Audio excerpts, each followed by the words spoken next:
Hello കൂട്ടുകാരെ, മാക്കൊക്കിൻ്റെ പുതിയൊരു വീഡിയോയിലോട്ട് വീണ്ടും എല്ലാവർക്കും സ്വാഗതം. നമ്മുടെ ചാനൽ ആദ്യമായിട്ട് കാണുവാണെങ്കിൽ എല്ലാവരും ഒന്ന് സബ്സ്ക്രൈബ് ചെയ്യുക. ഇനി തക്കാളിയും ഇത് മുട്ടയും വെച്ചിട്ട് ഒരു അടിപൊളി കറി ഉണ്ടാക്കിയാലോ. ചപ്പാത്തിയുടെ കൂടെയും അതുപോലെ തന്നെ ചോറിൻ്റെ കൂടെയും കഴിക്കാൻ പറ്റിയ ഒരു അടിപൊളി വിഭവം. ഇനി അതൊന്ന് റെഡിയാക്കിയാലോ. ആദ്യം ഒരു ചട്ടി വെച്ചിട്ട് ചട്ടി നല്ലപോലെ ചൂടായിട്ട് വരുമ്പോഴത്തേക്കിനും കുറച്ച് എണ്ണ ഒഴിച്ചു കൊടുക്കാം. എണ്ണ ഒഴിച്ചിട്ട് എണ്ണ നല്ലതുപോലെ ഒന്ന് ചൂടായിട്ട് വരണം.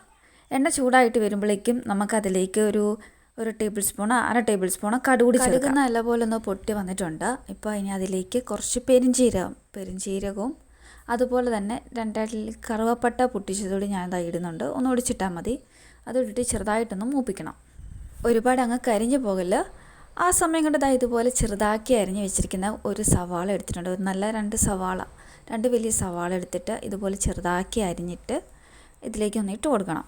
ഇട്ട് കൊടുത്തിട്ട് ചെറുതായിട്ട് ഇച്ചിരി ഉപ്പുകൂടി ചേർത്തിട്ട് ഒന്ന് വഴന്ന് വരാൻ വേണ്ടിയാണ്. അതുകൂടി ചേർത്ത് നല്ലതുപോലെ ഒന്ന് ഇളക്കി കൊടുക്കണം. ഇളക്കി കൊടുത്തിട്ട് ഇതുപോലെ ചെറുതായിട്ടൊന്ന് വാടി വരുമ്പോഴത്തേക്കും അതിലേക്ക് കുറച്ച് പച്ചമുളക് അരിഞ്ഞതും ഒരു 2 പച്ചമുളക് അരിഞ്ഞതും അതുപോലെ തന്നെ കുറച്ച് കറിവേപ്പിലയും കൂടി ഇട്ട് അതുകൂടി ഇട്ട് എല്ലാം നല്ലതുപോലെ ഒന്ന് ഇളക്കി കൊടുക്കണം. കാരണം കറിവേപ്പിലയും പച്ചമുളക് കൂടി അതിലേക്ക് കിടന്ന് നല്ലപോലെ ഒന്ന് വാടണം. അതിന് വേണ്ടിയാണ്. അപ്പോൾ ഏകദേശം ഇതുപോലെ ഉള്ളിയും പച്ചമുളകും കറിവേപ്പിലും അതുപോലെ തന്നെ കറുവപ്പട്ടയും പെരിഞ്ചീരകം എല്ലാം ഒന്ന് വഴന്ന് വന്നിട്ടുണ്ട്. ഇനി അതിലേക്ക് 2 വലിയ തക്കാളി ചെറുതായിട്ട് അരിഞ്ഞതുകൂടി ഞാൻ ചേർത്ത് കൊടുക്കുന്നുണ്ട്. അരിഞ്ഞതുകൂടി ചേർത്ത് കൊടുത്തിട്ട് ഒന്ന് ഇളക്കണം. കാരണം തക്കാളിയാണ് ഇതിലേക്ക് മെയിനായിട്ട് വേണ്ട ഒരു ഇൻഗ്രീഡിയൻറ്റ്. അപ്പോൾ തക്കാളി 2-3 ചേർത്താലും കുഴപ്പമില്ല.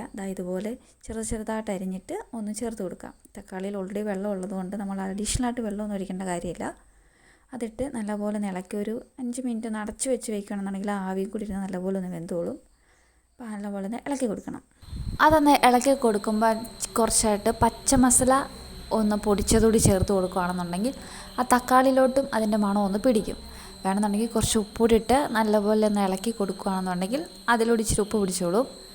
അപ്പോൾ തക്കാളിക്ക് ഒരു നീരുള്ളത് കൊണ്ട് ആ വെള്ളം ഒന്നും ഒഴിക്കാതെ തന്നെ അതൊന്ന് അതിൽ തന്നെ കിടന്നൊന്ന് വഴന്ന് വെന്ത് കിട്ടും.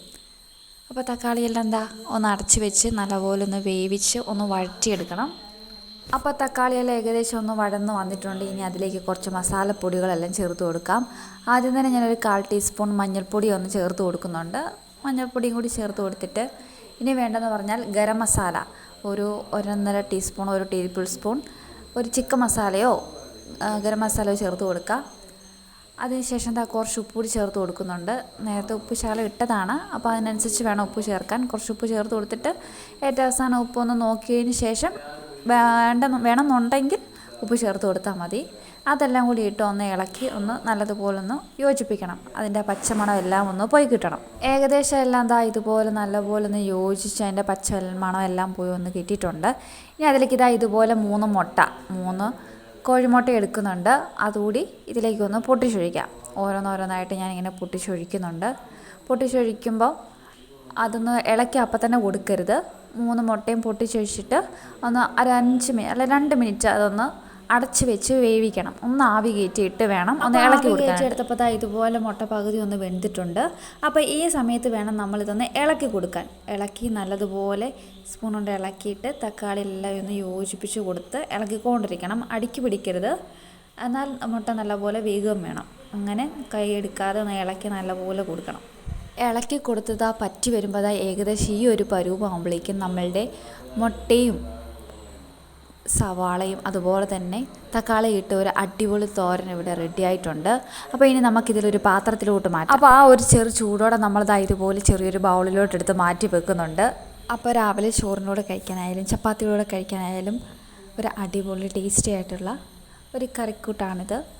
അപ്പോൾ നമ്മുടെ വീഡിയോ ഇഷ്ടപ്പെട്ടെങ്കിൽ എല്ലാവരും ലൈക്ക് ചെയ്യുക, ഷെയർ ചെയ്യുക, സബ്സ്ക്രൈബ് ചെയ്യുക. പുതിയൊരു വീഡിയോ ആയിട്ട് വരുന്നവരേക്കും എല്ലാവർക്കും ഒരിക്കൽ കൂടി ടാറ്റാ.